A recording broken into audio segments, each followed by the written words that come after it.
And we're back. Thank you again for an engaging first panel.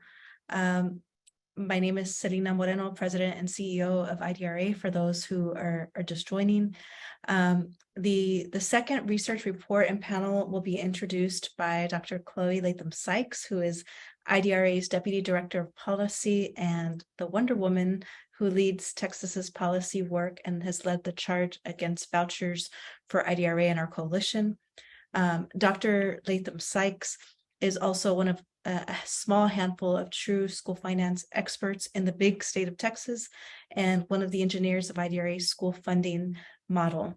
Another true school funding expert has also joined us, Dr. Albert Cortez, and I just want to recognize Dr. Cortez, who is one of the members of the advisory committee for the Dr. Cárdenas School Finance Fellows program.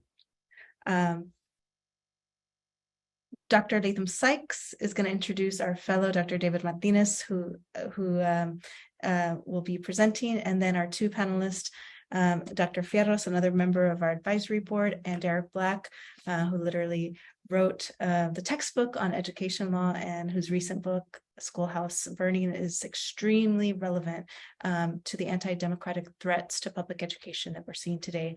Really excited about presentation and panel number 2. Dr. Latham Sikes, I'll turn it to you. Thank you, Selena, and good afternoon. Welcome, everyone. It is certainly my honor and pleasure to be moderating the second panel with Dr. Davíd Martínez, and I'm going to introduce him here. He is one of our fellows for this year as well, and is a tenure-track assistant professor in the Department of Educational Leadership and Policies at the College of Education at the University of South Carolina. He is a critical school finance policy scholar who connects policy knowledge and praxis through multi-method inquiry. Dr. Martínez seeks to understand how school finance policy impacts funding availability and spending in low-income, ethnically and linguistically diverse, minoritized communities. Dr. Martínez holds a doctorate in educational policy and evaluation, economics of education, and school finance from Arizona State University. And during the course of his fellowship, Dr. Martínez analyzed South Carolina's school finance priorities in high-proportion Latino districts during the COVID-19 pandemic. He used a multi-method design incorporating longitudinal district-level funding analysis to guide in-depth interviews with a broad, statewide, and stratified sample of educational leaders across South Carolina. And his research explores whether high-proportion Latino districts have the necessary resources to provide a salient program of instruction to their Latino students during the unprecedented and ongoing health crisis. And the title of Dr. Martínez's report is an analysis of South Carolina school finance priorities in high-proportion Latinx districts during COVID-19. I will introduce the other panelists when we transition to our panel discussion. So I will go ahead and turn it over to Dr. Martínez. Thank you so much, Dr. Sikes. Good afternoon, everyone. I want to give a huge shout out to Professor Sanson and the amazing work that she is doing in the higher education pipeline. My work for this project is situated within the K-12 pipeline of South Carolina. And before I continue, I just want to give all my gratitude to the attendees of today's session. I also want to thank IDRA and the IDRA staff, Joanna, Morgan, Selena, and Chloe for their support throughout the entire process. The last 8 weeks, as Joanna knows, has been quite trying in our family. And so I don't think we could have gotten to this place without the indelible, absolute support of IDRA. I also want to give a couple of more shout outs to my department at the University of South Carolina, Educational Leadership and Policies, and to a couple of important people that helped spur this work and helped me hash out ideas. 2 of my graduate mentees, soon-to-be Dr. David Osworth and soon-to-be Dr. Hector Díaz, who are in educational leadership and policies with me.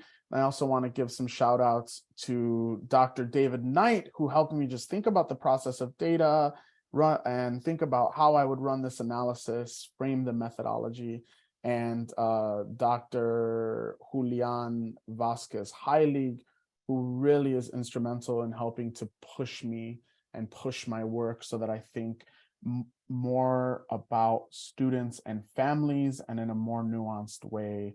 And with that being said, again, I am honored to be here, absolutely humbled by the José A. Cárdenas Fellowship Committee.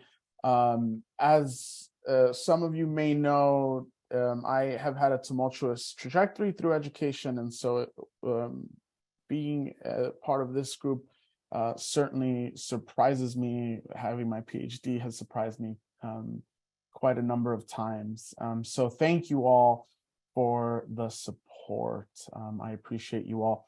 Before I get started, I want to make this clear. My presentation is going to challenge you all to think about some of the more race-based nuances of school funding in South Carolina and throughout our national spectrum, and how it connects to democratic participation and to the privatization of funding, which Professor Fierros and Professor Black and I will discuss later on during our symposium. The reason I'm bringing this up is because I often give trigger warnings in my presentations. I give 3 trigger warnings to allow people to leave the room, because we are going to head into some material that sometimes policymakers just don't want to hear about. Sometimes people feel uncomfortable hearing about. And so because of this, I'll give my 3 trigger warnings now. If you want to go get a cup of water and come back for the symposium, I will not be offended. So trigger warning, trigger warning, trigger warning. All right. I do this out of respect for my community, because I know that some people at 5 in the afternoon here and 4 o'clock in the Midwest may not feel as ready to participate in the discussion about racism and school funding as I always am, right? So I get very excited about my own subject matter. With that being said, I am going to now share my screen. Give me 1 second. I'm actually going to do this in presenter view like I always do, so that I get a clear version. All right. And then I'm going to set my box to make sure that everyone has access to a nice big slide. All right. And then I'll turn off my camera. And at this point, everybody should just be seeing my slide deck. If you are seeing anything more than my slide deck and other people's shining faces, please let me know. This presentation is a disproportionality analysis of South Carolina school finance policy priorities in high proportion Latinx districts. I'm a tweeter. My Twitter existed well before Dr. Martinez existed. So please tweet at me, tweet about the presentation, tweet critiques. I love critiques. I don't know why. Also tweet applause if you have any. My presentation and my project takes a policy perspective. I very much think about school finance policy constantly and how it's impacting individuals, how it's impacting students, how it would impact me, how it would impact my parents, how it would impact all of our friends and all of our family members throughout many of our communities across our United States. And in this project specifically, I really wanted to think about how the school finance policy of the state of South Carolina affects individuals in South Carolina that identify as being Latinx. Oftentimes when we discuss South Carolina and when we discuss the Dixie South, we discuss it in these very broad terms of a binary that exists, a black and white binary that has existed for quite some time. However, Latinx gente in the South have existed time immemorial as well. I think oftentimes when we discuss the South, we overlook the fact that Latinos didn't come here. Latinos are part of an indigenous tradition that was historically colonized by Anglo-Europeans, and they existed across the entire United States, not only in the Southwest and the West, but also here in the East. We have to acknowledge that. When we talk about the policy perspective, regardless of scale, which is one of the reasons why we often make these binary comparisons, because the largest scale of students in the South are often Black or white. Regardless of scale and these economies of scale that we engage in, we have to acknowledge and respect the fact that all peoples have existed throughout what we now consider the United States at all times. People didn't necessarily come here. We're born and bred here. And that certainly is true for me, and certainly is true for many of my families that I love and respect. We know that there continues to exist education opportunity gaps in the United States education system, compulsory education system for minoritized students. This is something that's well established in the literature. We have labor market gaps, we have gaps in funding, we certainly have these achievement metric gaps that so often policymakers require of our educators. We know that the United States Commission on Civil Rights and the Office for Civil Rights have made very explicit comments referencing the legal obligation of states, schools, and districts to provide students with equal access to fair and just educational resources without regard to race, color, or national origin. Both the United States Commission on Civil Rights and Office for Civil Rights implicate these disparities as leading toward opportunity gaps, and in this case, opportunity gaps in compulsory education that mirror differences in racial and socioeconomic demography occurring in schools educating higher proportions of low-income students and English language learners.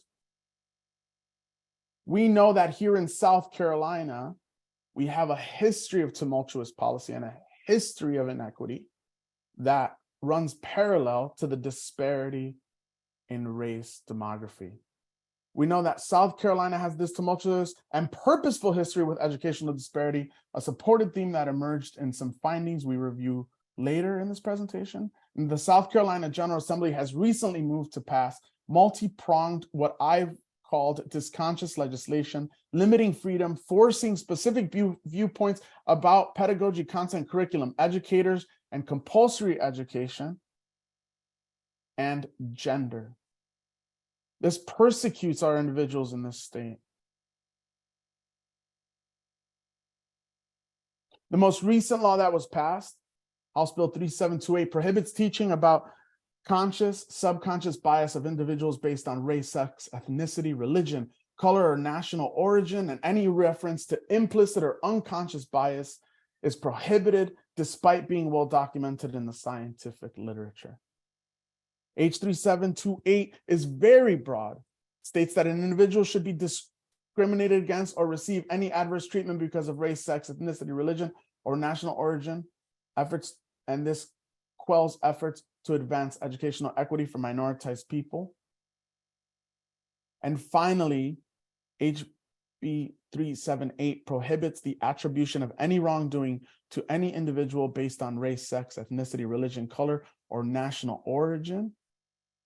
And it prohibits teachers from discussing the role of white supremacy in slavery, lynchings, and Jim Crow laws. Why do we accordingly want these subjects to be taught in a broad manner? The South Carolina State Legislature has discussed and stated very publicly that they want to keep education about the facts. And I want to talk about the facts too. So once again, one final trigger warning for those of us that don't want to hear the facts about what South Carolina is and is not. First and foremost, we have to understand the history of South Carolina as a port of enslavement. This is something that we have yet to grapple with in this state. In Charleston, one of the most expensive cities in the United States, we applaud markets where humans were traded for wealth as commerce, as entities during our participation in the period of global enslavement. We know that in South Carolina, Jim Crow laws are slow to die. We know that we have segregation here. We know that we have redlining here. We know that during lawsuits to provide more funding for schools, the state legislature has done anything in its power to mediate findings for the plaintiff districts. And this includes the most recent case, Abbeville versus South Carolina. We know that in our contemporary system here in 2023, even in what some community members would categorize as the good school district, there are dividing lines. And when we talk about the varying schools amongst those dividing lines, we talk about good and bad. And those binaries often run parallel to racial segregation. We know that the current South Carolina constitutional codes for education stem from the previous codes of what became the state of South Carolina, language driven by constitutional mandate and governmental act. And accordingly, I bring up this act from Virginia in 1705 that says, again, trigger warning, that all masters and owners of servants shall find and provide for their servants wholesome and competent dining, clothing, and lodging by the discretion, and this is the key word that I want to point out, by the discretion of the county court. We know that the South Carolina Code of Enslavement of 1695 modeled the Jamaica Code of Enslavement, which included similar language and stated that these masters should furnish any said Negro with sufficient food and drink. Again, sufficiency. We know that the current South Carolina Constitution, Article 11, Section 3, mimics this sort of discourse. It states that the General Assembly shall provide for the maintenance and support of a system of free public schools open to all children in the state, and shall establish, organize, and support such other public institutions of learning. And I want to make sure that I point this out very clearly, as may be desirable. And the desired outcome here in South Carolina has continually been segregation, degradation, persecution of a largely Black community, a Latinx community, certainly the indigenous community. This is the reality of South Carolina and its compulsory education. When the South Carolina General Assembly says that they want to talk about facts, as a researcher, I want to talk about facts too. I want to talk about these facts. I want to talk about these connections. And I want to talk about the absolute ground floor sufficiency that South Carolina's legislators have provided for their public schools, despite the rhetoric of wanting to protect children. So what are my research questions, right? Every researcher has research questions. What educational resource inequities existed prior to COVID-19? Has COVID-19 exacerbated historical resource disparities? And if so, how? And then what solutions could South Carolina incorporate to ameliorate any resource disparity that I have found? And how did I analyze? What tools did I use to analyze? When I describe my research, I describe it as multi-method. I often do not describe it as mixed method. And I describe it as multi-method because I'm interested in data, but I'm also interested in learning about what my community members have to say. I'm interested about what my parents have to say. I'm interested about what leaders have to say, district leaders, school leaders, leaders in my non-governmental organizations. I'm interested in what the people have to say for themselves. I'm not a magic bullhorn as a researcher, nor do I want to play the magic bullhorn. That's not my purpose here. My purpose is to help support. And so one final shout out, I want to make sure to mention all of the individuals who provided me their time and took risks with their careers and their livelihoods to give me some very salient information for the qualitative portion of this research piece. For the quantitative portion of this research piece, I employed both a horizontal equity panel, which I call a disproportionality panel, but in the lexicon of researchers, this horizontal equity panel is more appropriate use. And I also use a fixed effects estimation model that examines the relationship of specific revenue and expenditures categories as a function of LatinX proportion at the district level, right? In my qualitative design, I wanted to understand what resource disparities existed before COVID-19 on the ground floor and how the pandemic had exacerbated these resource disparities. And thus, we conducted interviews with chief executive leaders in school districts with above the mean of Latinx student proportion of the state, which is approximately 6%. And we conducted an interpretive phenomenological analysis that allowed us to extract themes, analyze, and interpret the messages presented through these educational leaders. So what ultimately did we find? Well, we find there exists a huge shortfall in the base student cost of what South Carolina estimates they need to provide versus what they actually provide. And in 2018, there was about a $419.3 million difference. Now, I just want to contextualize this for us, okay? I want to make sure that we are all speaking the same language. What does this look like per district? This $419 million. Well, in 2018, this looks like every district receiving approximately $4.932 million extra funding. That's what that shortfall looks like. And if you notice, throughout our entire years, we have a shortfall. And the last year that the estimated base student cost met the final cost and created no black box, which is this difference column, was 2008. It's effectively 15 years later, and we're struggling with deficits. This base student cost is important because it informs how much districts receive from the states. In the multiplier algorithm that the state of South Carolina uses to inform their per pupil revenue amount that they will provide to districts, they use the base student cost. And we have to ask ourselves, how can a district that's missing approximately $4.932 million surmount all of the disparities that will then trickle down into that district? That spurred a little bit of thinking, and I like the historical methods of disproportionality. I like these measurements. I always have. I think they paint a really broad picture. I think a coefficient of variation could tell us a lot about disproportionality in groupings.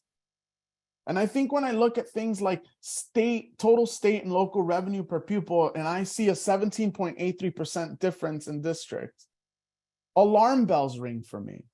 I ask why. I expect to find a total local revenue difference. I always expect to find a total local revenue difference because school finance in the United States is predicated on local property wealth. Again, for those of us that are not intimately familiar, the amount of money that your school district receives is proportional to the amount your houses in that district are worth.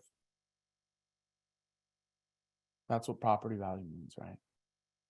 So I expect to see these huge deviations, but I also expect states to attempt to circumvent these differences, especially if they say that their formula mediates socioeconomic disparity. We see ultimately that it does not. I also expect there to be a very little difference between districts in this base level funding because all districts should be receiving the same amount. And again, this is per pupil, so this is at scale, right? Always keep that in mind. These are scaled already for us. And when it comes to total state Formula 8 adjustment funding per pupil, we know that there's still a 21 or 23% difference between districts. And again, alarm bells should be sounding for us. We should go, this is a lot of money. We should ask why there's so much of a difference. When I use my fixed effects model to further ground myself in how these differences align to racial ethnic categories, especially amongst high and low proportion Latinx districts, we know that there exists a gap between districts who serve about 10% or lower Latinx students and districts who serve at the 90th percentile of the mean. And this is only in state revenue. So we see these huge deviations. One other thing I want to point out in these types of graphs to look for, we should see some kind of consummate increase as the years go on in these graphs that at least keep up with CPI or inflation. We're also not seeing that kind of increase here.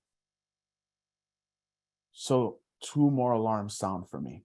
What does this tell me? This tells me that those districts serving the highest proportion of Latinx students are receiving less money. And we know that even in districts that are serving lower proportions of Latinx students, this funding isn't really accounting for changes in inflation or cost of items. One low-hanging fruit example that I use is HVAC units. HVAC units are more expensive in 2023 than they were in 2019, than they were in 2017, than they were in 2015, than they were in 2014. Items increase in cost.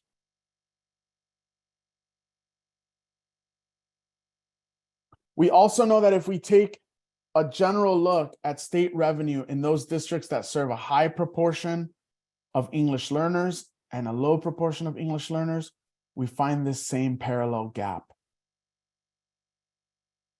Finally, we know that if we look at state formula revenue aid per pupil, we have the same gap. And in the earlier years, it was much greater than in the later years, right? So we know that there's district level need, and this spurs more questions. For me, it spurs a lot of questioning. More questions, less answers is what I was always told. And so when I went searching,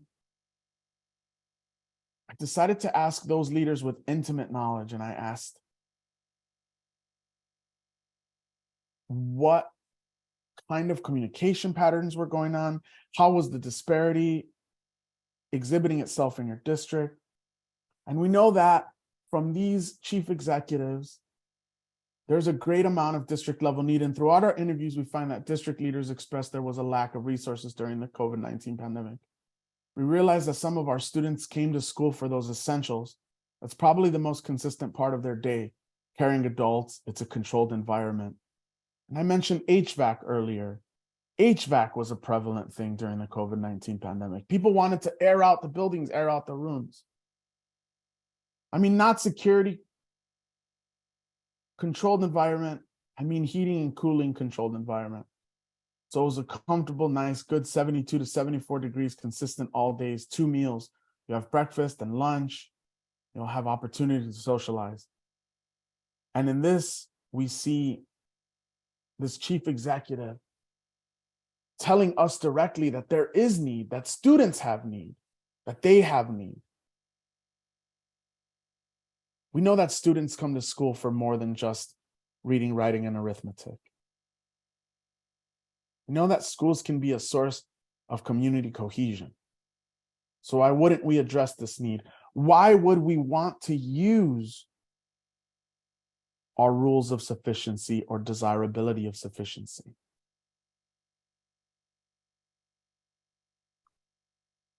From our district interviews, we know that communication with state officials was a challenge. District level officers required a reciprocal level of communication with state level leaders to ensure student need was addressed. If this communication is unidirectional, top down, or if state letters never inquire beyond cursory oversight and accountability standards, which is often the case, and there may be a disconnect between how state leaders understand the everyday challenges of a district and those challenges within the district. And this community member goes on to state, any discussions that I've had as it relates to policy, education policy, has been initiated by me or my staff, and that's from school safety to academic achievement, curriculum and instruction, student well-being, support, funding allocations. It's all been initiated on behalf of myself or members of my administration. And so we see this top down. So there's a disconnect in communication. And despite all the disparity and despite all the disconnect in communication, these needs not being addressed. We know that these community folks are going above and beyond to connect themselves, to connect each other. In the entire interview process, there was a sense that district leaders recognize schools are community efforts. If a state legislator does not ask leaders what they need, there is no dynamic mechanism to report granular needs, and district leaders find ways to come together as a community, and that is something that must be recognized beyond what the data can show. Schools are still running. Students are still graduating, despite disparity, despite pandemic, despite loss of life, because educators, and I want to make this clear to any policymaker in the room, because educators come together to make it happen. That's why schools run. This extends to the Latinx community and how leaders are thinking about schools as sites of cohesion. We partnered with some of the churches in the area to see and to recruit individuals for bilingual or multilingual translation and hire them in a position and then compensate them for that unique skill that they have. And then we go above and beyond, we try to get them certified. So these are forward-thinking individuals. Many of those families in our community who are Latinx do not feel connected, and they are part of the school's community. Because when they go, they see zero representation and very few people that are able to communicate with them in their native tongue. And so they don't feel part of, and in this case, of the school or the community. And when they don't feel a part of, you don't get that full level of engagement. And so what are the policy implications? What are some recommendations in the last slide? First and foremost, we need to fully fund the BSC. State of South Carolina needs to start fully funding the BSC. And if that means that we have to go into the secret coffers, go into those reserve funds, go into those rainy day funds, then we need to make it happen. It's the bottom line. It's the least we can do. We need to begin implementing bottom-up communication standards. Community members, advocates, educators, leaders, they need to have a direct line of communication to these policymakers. Certainly, we know that there's a precedent for it in the state of South Carolina if we look at how much influence Moms for Liberty is having in this state and conservative advocates. We know that on that level, policymakers are not only paying attention, but literally writing policy on the opinion of individuals who have no expertise in education. I would rather have educators informing what we do inside of schools. And finally, we must provide greater ethnic and cultural support for Latinx students overall. And not a week ago, we literally signed a law that prevents that. H3728 prevents any kind of cohesive curriculum, pedagogy, or content based on ethnic and cultural studies. And with that, I open up for debate and questions. Thank you so much for listening. Thank you, Dr. Martinez, and thank you for your presentation and your scholarship.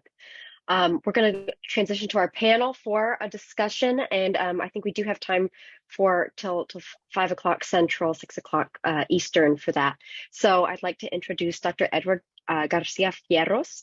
He is Associate Dean for Diversity, Equity, and Inclusion in the College of Liberal Arts and Sciences at Villanova University. He's also a member of the advisory board for the José A. Ángel Cárdenas School Finance Fellowship and a graduate of Edgewood ISD. So thank you so much for your time and for being with us. I'll also introduce Derek W. Black, a professor of law and the Ernest F. Hollings Chair in Constitutional Law at the University of South Carolina School of Law. His areas of expertise include education law and policy, constitutional law, and civil rights. And I apologize, those were very abbreviated biographies. They are very accomplished, and we're so lucky to have them with us. And with that, we'll turn our attention to the panel discussion. I want to open up, Dr. Martinez, with a question. I mean, you did a really excellent job overall in every regard, but especially I think grounding how school funding and school funding systems emanate from the socio-political and racial and cultural context of a state. And so with that, what is the incentive for states like South Carolina to make their school funding systems more racially equitable? I mean, that's a great question. Thank you. I am going to frame this in the most direct way to address policymakers' wants or what they feel they want. To fund schools inequitably in any state and ensure that students of color receive less funding than other communities, and students that are in abject poverty receive less funding for their schools, to circumvent the challenges presented to them, is an absolute loss of possibility. And that possibility legislators should care about is economic possibility. We have a robust enough set of literature across the United States that says that the more we fund the education of a student, the more solvent the economic profile of the individual and the space that they're in. In this study, I used a site ontology framework that I didn't go over for the sake of time. Please read the full report and give critique when y'all have a chance. But that site ontology includes the economics of the state.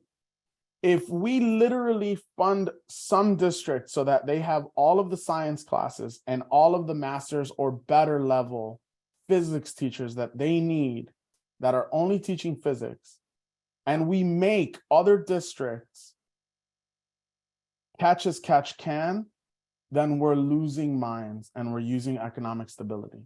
And that's just that's the first level. We dig beneath the surface, and I wanna leave enough room for my symposium colleagues. We dig beneath the surface, we know that the more equitable the educational system of a state, the more democratic participation occurs across that state. And this should be important for everyone. Our country is a democracy, so they say. It's based on democratic principles, so we've been told. However, many times it does not feel like an equal democracy to everyone. And at times, I want to include myself in that sample. I also want to leave room for my symposium colleagues to answer.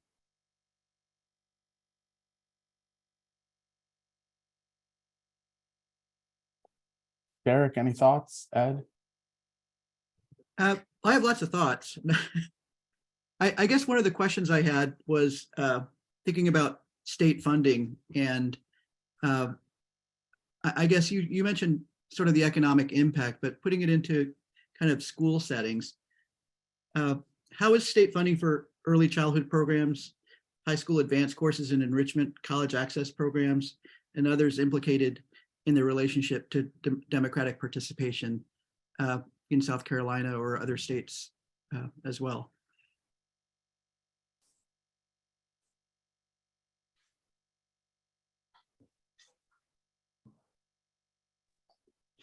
Derek, you wanna start us off?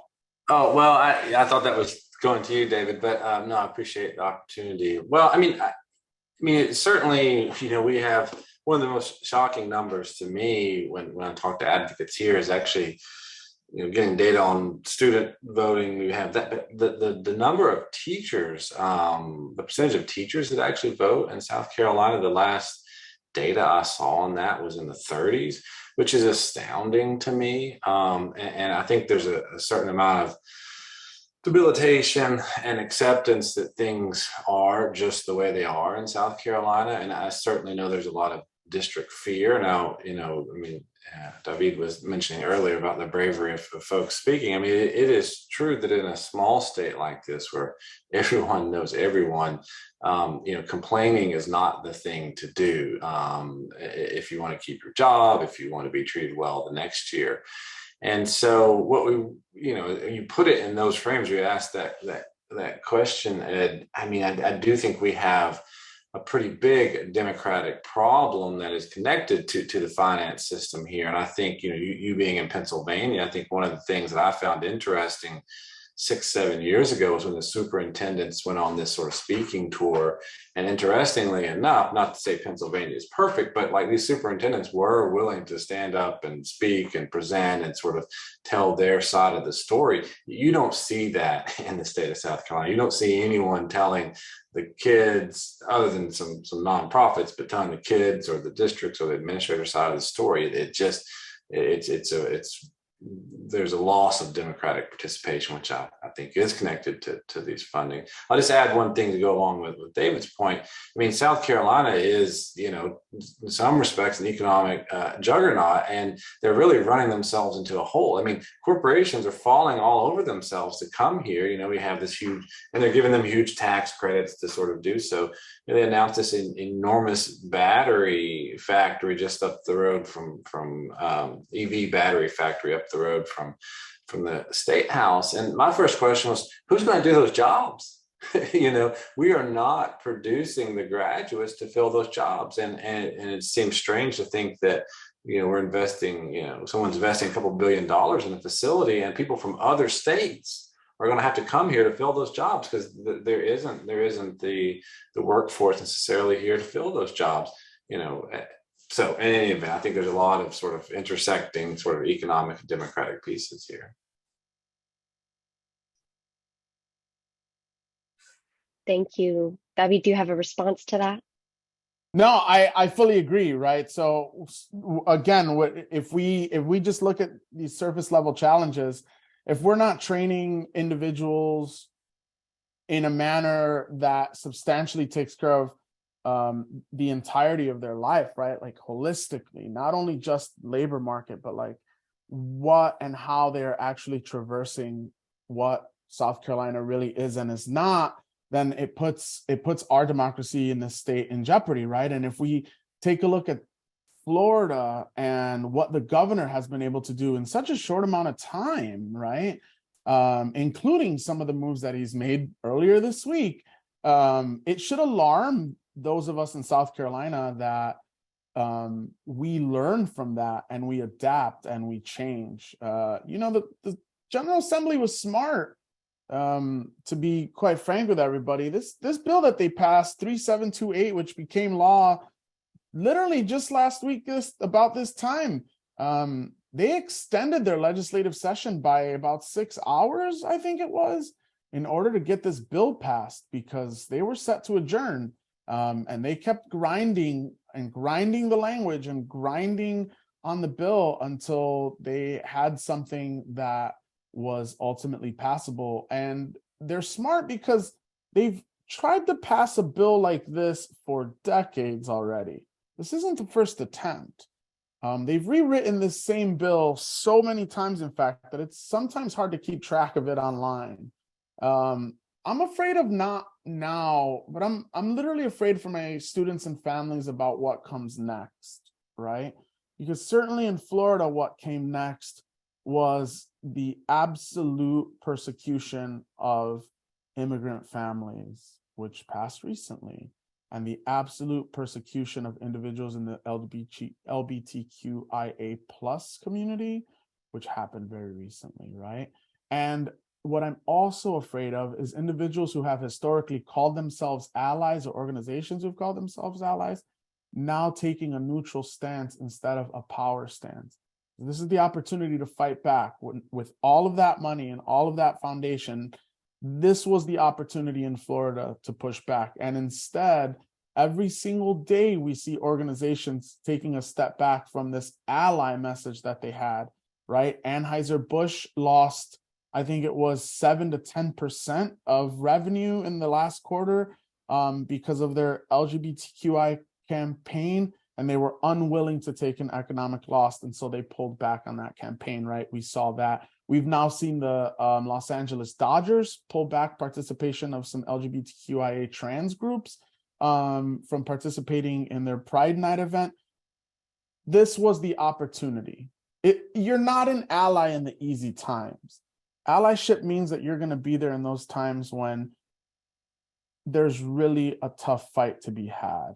And in this state, I'm afraid of lack of allyship, because there's a lot of people who sit in neutrality on a constant basis when it comes to social justice issues and choose to put their heads in the sand.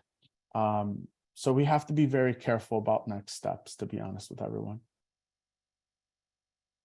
Thank you, Dr. Martinez. I think we have time for just our final question, and I'm going to pitch it first to Ed. How does Dr. Gloria Anzaldua's concept of deservingness, and I think this is a segue from that conversation, who deserves funding, investment, equitable educational opportunity, how does that play into the school funding policy landscape and what we learned from Dr. Martinez's study?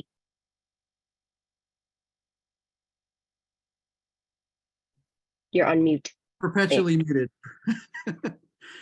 So, thanks for the opportunity to speak today. It was really great to read the paper and to I guess encounter some of these concepts like deservingness, which I've run into recently in some other literature, but I hadn't really read it before, and I'm embarrassed to admit that. But in thinking about it, it made me think about the work that we do and how it is that it seems like our interests, to use the critical race theory idea, that our interests seldom converge.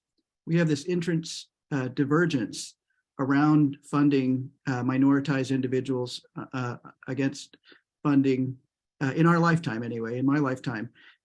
It seems like we're really moving to a much darker period in US history. And I guess one of the things that I frequently ask my mentors and others is like, what was going on in the 1960s or in other periods, the period of Reconstruction, where we had more of an interest convergence, where and even after the death of George Floyd, where it seemed that it was both popular and profitable to engage in conversations about how we were going to embrace individuals from marginalized identities. And now I feel like we're heading in the other direction, and how it plays out in schools is it remains sort of a status quo as I see it. And I don't know what that's about. I mean, I think in part it's related to the way that we fund our schools and how we adhere to this local funding, idea, knowing that it's going to disadvantage groups by design, right? So it's one of those moments where, what is the incentive for individuals to change the system so they might get less, or at least that's how they conceive it. And so I think that the idea of deservingness, at least the way I understood it, it's the people who deserve it don't have a voice in determining who, whether or not they deserve it or not. It's others that are working against them in many cases based on some of these social, political, and cultural issues that are, I guess, great at making people feel like they're doing something against those other people, right? I don't know. I have many thoughts about this, and growing up on the west side of San Antonio, I got to live it, and it's just interesting to see how it continues in many ways. So I think I'll just leave it at that. Thank you. I think that the broadest theme of this work is the tension between the absolute structural inequities that are very intentionally grounded and coming from the legacies of oppression, as you outlined, I think really eloquently, and Dr. Martinez in the framing of your study. And then the shifting winds of political will sometimes, and other types of political efforts and investments, but ultimately, how do we get to revisiting that structural element. And we haven't, I can say we have not in Texas, and does not sound like we have in South Carolina, and that's really the question that is in front of us, of how do we get that motivation to change the structural aspect. I think we'll have just a couple minutes for Q&A, and I'm staying tuned on the chat to light up if there is any questions, so feel free to populate that. And if not, I'll ask our panelists for any closing words or reflections.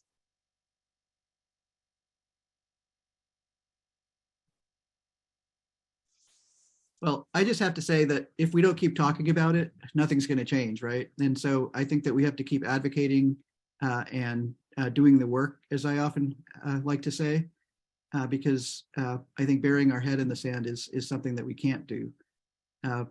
And I'm mindful that I'm in a place where, our public school superintendent is quite progressive compared to other states and other places. So I guess it's easier for me to say that sort of thing. But I've also, grown up in a underserved community where it seemed so obvious. I remember when I read Savage Inequalities for the first time in grad school, and thinking back to like, wow, that's my school. That was Edgewood, versus Alamo Heights. And we still have the Edgewoods and Alamo Heights here in Pennsylvania. We have Overbrook High School and Lower Marion High School or Radnor High School, and it's really close to one another, and yet just completely different experiences. So I think we keep telling those stories because I think the stories are what are going to resonate with others. And then the other thing that I'll just end on is, at some point, I feel like there's going to be a demographic shift that's going to change things. It might not happen in my lifetime, but I just feel like there's going to be a time where the numbers are going to demand a change. And maybe I'm naive, but I just think that that's something that I think is possible.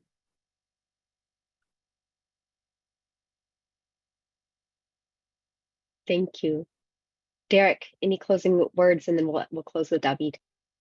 Yeah, I think a couple of things come to mind. One, we've heard localism and we've heard deservedness, and I just want to sort of talk about those two. I think there's a foundational problem that doesn't really get spoken in the light of day so much by legislators, but I think there still is this assumption that some kids can't learn and that money doesn't matter, right? And so part of, and of course that is sort of filtered through race and ethnicity and poverty. So I do think, that's not something you say in polite company, but there's this part of me when you sort of look at the numbers that you get the feeling that's motivating some of what's going on. And then the other thing that is a problem, whether you're in Pennsylvania or Texas or in South Carolina, is the notion of whose responsibility it is. And, there is a pervasive notion that it's a local community's responsibility.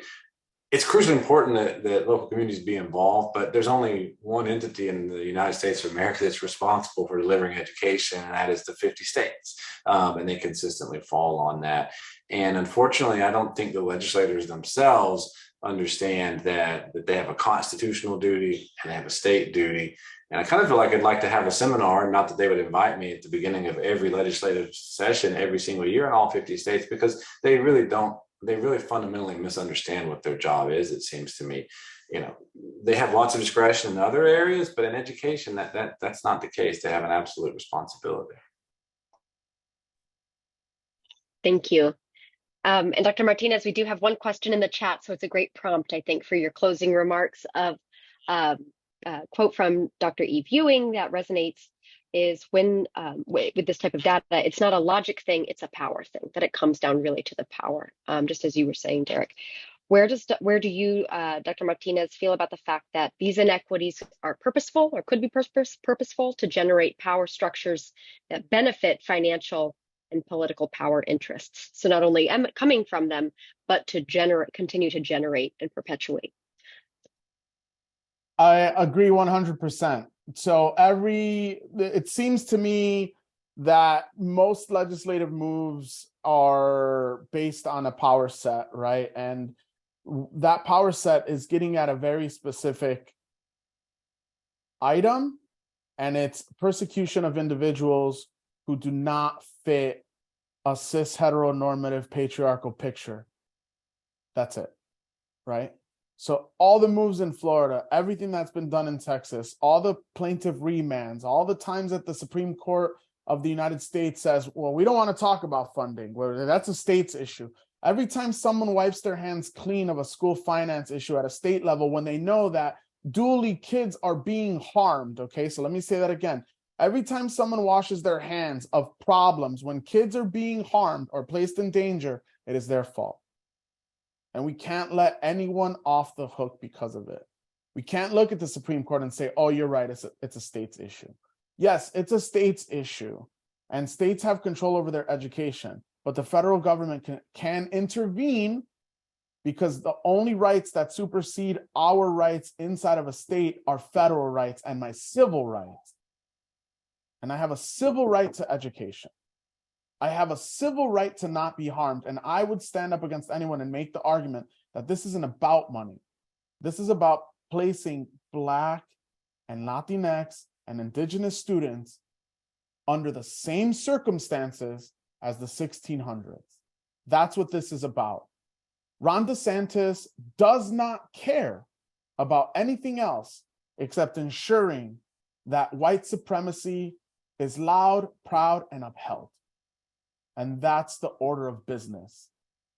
If that were not true, we wouldn't be so quick to pass laws that persecute individuals on every manner of intersection. And we say, okay, but we can't discriminate based on race. Sure, we can't explicitly discriminate based on race. However, if you create, and I'm just going to bring up the carceral system at this point, if you create laws that give more jail time to one of my friends for having 1 single gram of marijuana in the city of Chicago in the early 90s, and you give them 5 years, and you let off one of my other friends' fathers for embezzling $5.5 million at the same moment, that's creating a disproportional legal system. That's a disproportional policy. And the realities of these policies is that they exist. And I'm sorry, I'm getting, I always have to apologize for my excitedness. I get excited about these subject matters because I am frustrated with entertaining the notion that there is a meritocracy in this country. There is no such meritocracy. It has never existed. We have been fed the belief that meritocracy exists. We've also been fed the belief that education is to learn work skills. It was never about work skills.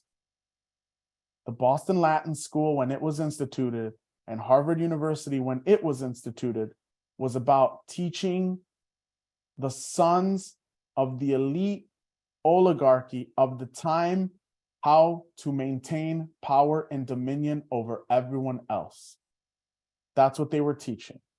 To be a researcher, to be a medical professional, to be a legal scholar, those were things that were not taught at those schools at that time.